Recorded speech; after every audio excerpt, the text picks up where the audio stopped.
গল্পের শুরুতে আমরা জেন নামের এক সুন্দর নিষ্পাপ মেয়েকে দেখতে পাই, যে ফ্রান্সের এক গরিব পরিবারে জন্মেছিল। ওর মা একজন সিঙ্গেল মাদার, যিনি এক বড়লোকের বাড়িতে রাঁধুনির কাজ করে। জেনও মায়ের সঙ্গে সেই বাড়িতেই থাকে। শৈশব থেকেই জেন অন্য সবার চেয়ে আলাদা ছিল। ও সব সময় বড় লোকদের মতো রাজকীয় জীবন কাটানোর স্বপ্ন দেখত, রাজমহলের রানীদের মতো দামি পোশাক পরতে চাইত, বড় লোকদের সঙ্গে ওঠাপসা করতে চাইত, আর সবাই যেন তাকে সম্মান করে। কিন্তু একজন গরিব মেয়ের জন্য এসব কেবল এক দূরের স্বপ্নই ছিল। তবে জেনই শুধু সুন্দরীই ছিল না, বরং খুব বুদ্ধিমান আর চতুরও ছিল। ছোটবেলা থেকেই সে তার সৌন্দর্য আর মিষ্টি কথার মাধ্যমে মানুষকে আকর্ষণ করতে শিখে গিয়েছিল। ওর বই পড়ারও খুব শখ ছিল, তাই ফাঁক তেলেই বই পড়ত। একদিন যে বাড়িতে ওর মা কাজ করতেন, সেখান থেকে তাদের বের করে দেওয়া হয়। বাধ্য হয়ে জেনি তার মায়ের সঙ্গে প্যারিসে চলে আসে। সেখানে ওর মা জেনকে এক কনভেন্ট স্কুলে ভর্তি করিয়ে দেন, যেখানে নানরা বাচ্চাদের পড়াতেন। কিন্তু সেখানেই জেন খারাপ অভ্যাসে জড়িয়ে পড়ে। সে লুকিয়ে লুকিয়ে অশ্লীল বই পড়তে শুরু করে। একদিন যখন ও এরকমই একটা বই পড়ছিল, তখন ওকে ধরে ফেলা হয় আর তাকে স্কুল থেকে বের করে দেওয়া হয়। এরপর জেনি টাকা উপার্জনের জন্য এক পেইন্টারের মডেল হিসেবে কাজ শুরু করে। কিন্তু যখন তাকে আঁকার জন্য জামা খুলতে বলা হয়, তখন সঙ্গে সঙ্গে ও চাকরিটা ছেড়ে দেয়। এরপর সে এক বিধবা মহিলার বাড়িতে চাকরি নেয়, যেখানে তার কাজ ছিল সেই মহিলাকে বই পড়ে শোনানো। সেই মহিলার 2 ছেলে ছিল। একদিন যখন বিধবা মহিলা জেনিকে তার এক ছেলের সঙ্গে আপত্তিকর অবস্থায় দেখে ফেলে, তখন সে রেগে গিয়ে জেনিকে বাড়ি থেকে বের করে দেয়। এরপর কয়েক বছর কেটে যায়। জেনি ভুল সঙ্গতে পড়ে এবং আস্তে আস্তে বড় ব্যবসায়ী ও বড়লোকদের সঙ্গে তার পরিচয় হতে থাকে। তার সৌন্দর্য আর বুদ্ধিমত্তার জন্য অনেকেই ওর প্রতি আকৃষ্ট হয়ে পড়ে, আর জেনিও তাদের সঙ্গে সম্পর্ক গড়ে তোলে। এই সময় ওর পরিচয় হয় ব্যারি নামের এক বড়লোকের সঙ্গে। ব্যারি জেনিকে নিজের বাড়িতে রাখে। আসলে ব্যারি চাচ্ছিল জেনিকে ব্যবহার করে সমাজে আরও পরিচিত হতে। ও মনে করেছিল জেনের মাধ্যমে ও ফ্রান্সের রাজ পরিবারের সঙ্গে যোগাযোগ করতে পারবে, যাতে রাজা জেনকে নিজের পতিতা করে নেয় আর ব্যারিও রাজ দরবারের কাছাকাছি যেতে পারে। ব্যারির একটা ছেলে ছিল, যাকে জেন নিজের সন্তানের মতো ভালোবাসত। ব্যারি জেনের উপর চাপ দিতে থাকে যেন সে ফ্রান্সের রাজার সঙ্গে দেখা করে। তখন ফ্রান্সের রাজার স্ত্রী ও তার আগের পতিতা মারা গিয়েছিলেন, যার কারণে রাজা একাকিত্বে ভুগছিলেন আর দিনরাত ভোগ বিলাসে মত্ত থাকতেন। রাজার 3 মেয়ে, যারা তার সঙ্গে রাজমহলেই থাকে। এরপর ব্যারি জেনকে নিয়ে রাজপ্রাসাদে পৌঁছায়। সেখানে আগে থেকেই বেশ কিছু সুন্দরী মেয়ে দামি পোশাকে সেজে দাঁড়িয়েছিল, যারা আশা করছিল যে রাজা তাদের মধ্যে কাউকে পতিতা হিসেবে বেছে নেবে। কিন্তু রাজার তাদের মধ্যে কাউকে পছন্দ হয়নি। কিন্তু যখন রাজার চোখ জেনের উপর পড়ে, তখন সে তার সৌন্দর্যে মুগ্ধ হয়ে যায়। অন্য সব মেয়ের তুলনায় জেন একেবারে আলাদা আর বিশেষ লাগছিল। ব্যারি যখন জেনকে নিজের বাড়িতে নিয়ে আসে, তখন রাজার একজন মন্ত্রী সেখানে আসে। সে জেনকে জানায় যে রাজা তার সঙ্গে দেখা করতে চান এবং সঙ্গে কিছু টাকা দেয়। এটা শুনে ব্যারি খুব খুশি হয় এবং জেনকে বলে যেন সে রাজার মন জয় করার জন্য ভালোভাবে চেষ্টা করে। এরপর জেনি সুন্দর করে সেজে রাজার মন্ত্রীর সঙ্গে রওনা হয়। মন্ত্রী তাকে রাজপ্রাসাদে নিয়ে যায়, যা ছিল বিশাল আর রাজকীয় সৌন্দর্যে ভরা। কিন্তু রাজাকে দেখার আগে জেনেকে এক ডাক্তারের পরীক্ষার মধ্য দিয়ে যেতে হয়, কারণ জেনে আগেও অনেক পুরুষের সঙ্গে সম্পর্কে জড়িয়েছিল। তাই তারা নিশ্চিত হতে চেয়েছিল যে তার কোনো সংক্রমণ আছে কিনা।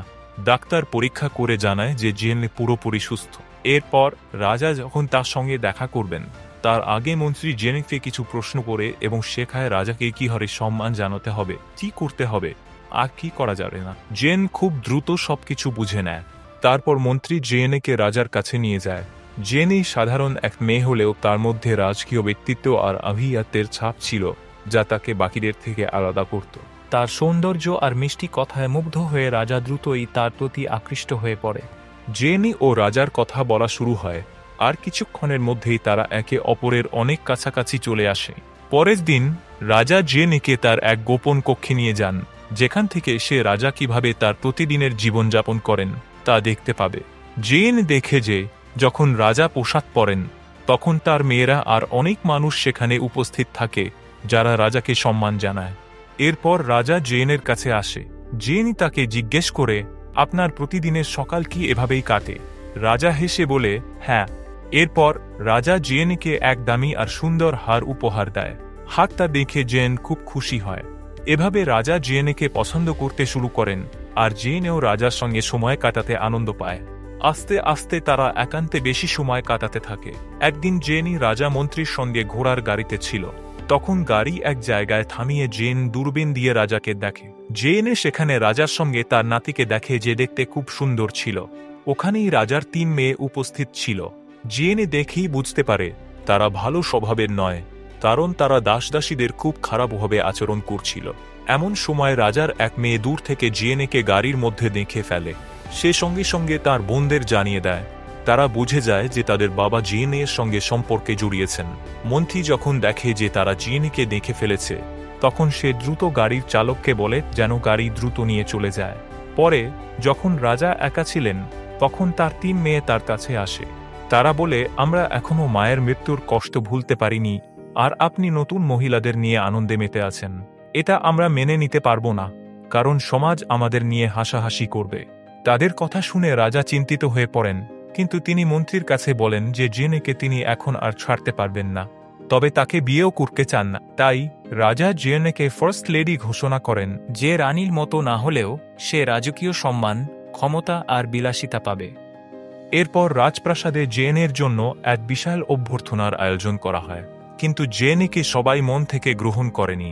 রাজার মেয়েরা তাকে একদমই পছন্দ করত না, আর উচ্চবিত্ত মহিলাদেরও এটা সহ্য হচ্ছিল না যে এক সাধারণ মেয়ে এত বড় সম্মান পাচ্ছে। তাদের মনে হতো জেনের রাজার এত কাছাকাছি থাকার অধিকার নেই।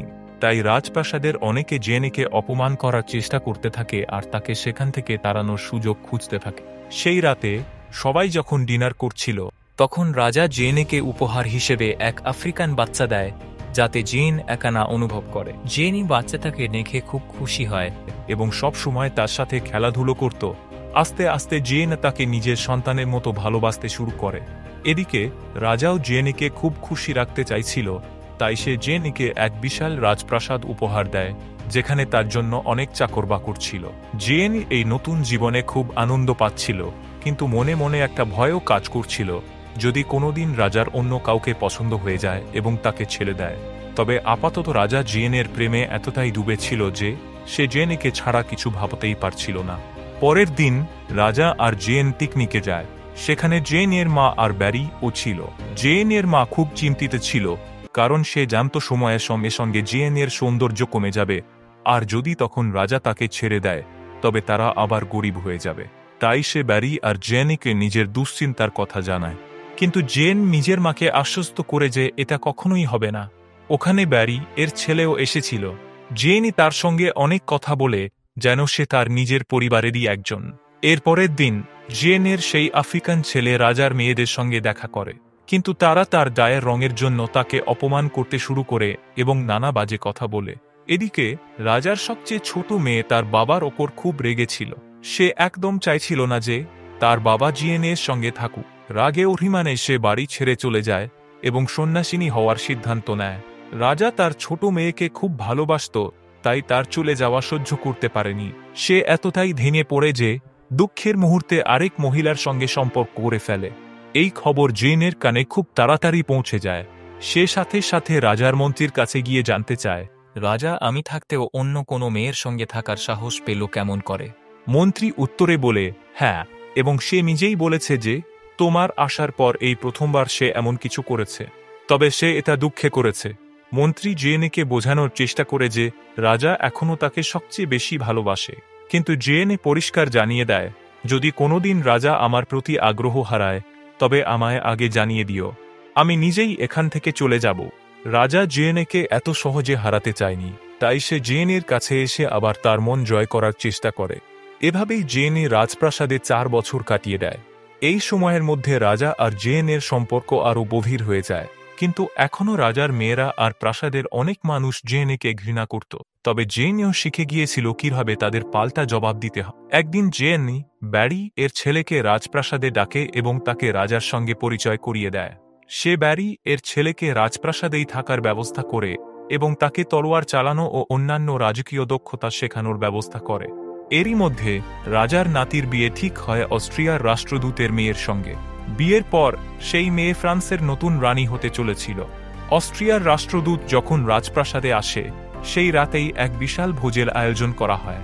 জেন যখন সুন্দরভাবে সেজে রাজার সঙ্গে সেই ভোজে হাজির হয়, তখন সবাই তাকে দেখে অবাক হয়ে যায়। জেন প্রকাশ্যে রাজার গালে কিস করে, যা দেখে সবাই তাকে নিয়ে খারাপ কথা বলতে শুরু করে। এরপর রাজার নাতির হবু স্ত্রী জেন সম্পর্কে জানতে চায় যে রাজার মেয়েরা আর রাজপ্রাসাদের বড়রা তাকে জেনের বিরুদ্ধে উস্কে দেয়। তারা বলে, তুমি এখন ফ্রান্সের কুইন হতে চলেছ, তোমার জন্য ভালো হবে যদি জেনিকে এই রাজপ্রাসাদ থেকে বের করে দাও, তাহলে তুমি নির্ভয়ে শাসন করতে পারবে। এতে রাজার নাতির হবু স্ত্রী জেনিকে নিজের প্রতিদ্বন্দ্বী মনে করতে শুরু করে। একদিন জেন যখন চার্চে ছিল, তখন রাজার মন্ত্রী ছুটে এসে খবর দেয় যে ব্যারিয়ার ছেলে তলোয়ার চালনার অনুশীলন করতে গিয়ে মারা গেছে। জেন হতভম্ব হয়ে ছুটে গিয়ে দেখে যে সত্যি সে আর নেই। জেন দুঃখে ভেঙে পড়ে, কারণ সে তাকে নিজের সন্তানের মতো দেখত। ব্যারির ছেলের মৃত্যু জেনকে মানসিকভাবে বিপর্যস্ত করে দেয়। জেন এখন একমাত্র রাজার সঙ্গেই থাকে, আর রাজাও তাকে সান্ত্বনা দেওয়ার চেষ্টা করে। কিন্তু জেনের দুঃখ দেখে রাজার মেয়েরা ও রাজপ্রাসাদের অন্য মহিলারা মজা করতে থাকে। জেনই তাদের কোনো উত্তর দেয় না, তবে রাজা তাকে বলে, ওদের কথায় কান দিও না। এরপর জেন রাজার নাতির হবু স্ত্রীর সঙ্গে দেখা করতে যায়, কিন্তু তার আগেই রাজার মেয়েরা তাকে জেনের বিরুদ্ধে উস্কে দিয়েছিল। তাই জেন সামনে আসতেই সে মুখ ফিরিয়ে নেয়, যা দেখে রাজা খুব রেগে যায়। সে জেনকে বলে, তুমি ফ্রান্স আর অস্ট্রিয়ার সম্পর্ক ভালো রাখতে চাও তো, তাহলে ওর সঙ্গে ভালো বন্ধুত্ব করতে হবে। জেনই তখন তার কাছে গিয়ে কথা বলে। প্রথমে সে অনীহা দেখালেও দেশের স্বার্থের কথা ভেবে জেনের সঙ্গে কথা বলতে রাজি হয়। এরপর জেনই এই খুশির খবর রাজার কাছে জানায় আর বলে, তোমার নাতির হবু স্ত্রী আমার সঙ্গে খুব ভালোভাবে কথা বলেছে। রাজাও এতে খুশি হয়। কিছুদিন পর রাজা অসুস্থ হয়ে পড়ে। সে স্মলপক্সে আক্রান্ত হয়ে বিছানায় পড়ে যায়। রাজার স্বাস্থ্য এখন আস্তে আস্তে খারাপ হয়ে যায় এবং সে দুর্বল হয়ে পড়তে থাকে। জেনই তার জন্য রাতদিন সেবা করে, কিন্তু যতই দিন যায় রাজা আরও বেশি অসুস্থ হতে থাকে। রাজপ্রাসাদে জেনের জন্য বিপদও বেড়ে যেতে থাকে, কারণ সবাই জানত যে রাজা মারা গেলে জেনিকে সেখান থেকে বের করে দেওয়া হবে। তাই রাজা চাইত যে জেন এখনই এখান থেকে চলে যাক, যাতে পরে তার সাথে খারাপ না হয়, কিন্তু জেন রাজাকে এই অবস্থায় ছাড়তে চায় না। কিছু সময় পর রাজার স্বাস্থ্য ভালো হয় না এবং সে বুঝে যায় যে মৃত্যু কাছাকাছি আছে। তাই সে জেনকে বলে, তুমি এখন এখান থেকে চলে যাও, কারণ লোকেদের আগে থেকেই আমাদের সম্পর্ক পছন্দ ছিল না, এবং যদি আমি মারা যাই তবে তারা তোমারও প্রাণ নিতে পারে। কিন্তু জেনই এই অবস্থায় তাকে ছেড়ে যেতে চায় না। তবে সে নিজেও জানত যে তার চলে যাওয়া ছাড়া উপায় নেই। শেষবারের মতো সে রাজার সঙ্গে দেখা করে দুজনেই আবেগপ্রবণ হয়ে পড়ে আর শেষবার একে অপরকে বিদায় জানায়। এরপর জেন রাজপ্রাসাদ ছেড়ে চলে যায়, কিন্তু সেই ছোট্ট আফ্রিকান ছেলেটি প্রাসাদেই থেকে যায়। জেনের চলে যাওয়ায় রাজার মেয়েরা আর রাজপ্রাসাদের অনেকে খুব খুশি হয়। কিছুদিন পরই ফ্রান্সের রাজা মারা যায় আর রাজপ্রাসাদে শোকের ছায়া নেমে আসে। রাজার মৃত্যুর পর তার নাতিকে ফ্রান্সের নতুন রাজা ঘোষণা করা হয়। এদিকে জেনের আর কোনো ক্ষমতা বা সমর্থন ছিল না। সমাজ তাকে একঘরে করে দেয় আর তাকে 1 বছর ধরে কনভেন্টে বন্দী করে রাখা হয়। পরে রাজার নাতি তাকে মুক্তি দিলেও স্পষ্টভাবে জানিয়ে দেয় যে সে আর কখনো রাজপ্রাসাদে ফিরতে পারবে না। এর কয়েক বছর পর ফ্রেঞ্চ রেভলিউশন শুরু হয়। এর ফলে ফ্রান্সের রাজতন্ত্রের অবসান ঘটে আর ফ্রান্স এক প্রজাতন্ত্র দেশে পরিণত হয়। এরপর ফ্রান্সের রাজাকেও গ্রেপ্তার করা হয় এবং রাষ্ট্রদ্রোহের অপরাধে দোষী সাব্যস্ত করা হয়। জেনের বিরুদ্ধেও মামলা চলে, তাকে প্রজাতন্ত্রের বিরুদ্ধে ষড়যন্ত্রের দায়ে অভিযুক্ত করা হয়। শেষমেশ জেনকে মৃত্যুদণ্ড দেওয়া হয়। এদিকে বন্দী অবস্থাতেই ফ্রান্সের নতুন রাজারও মৃত্যু হয়। এইভাবেই সিনেমার সমাপ্তি ঘটে। বন্ধুরা, এতদূর দেখার জন্য থ্যাংক ইউ ভেরি মাচ।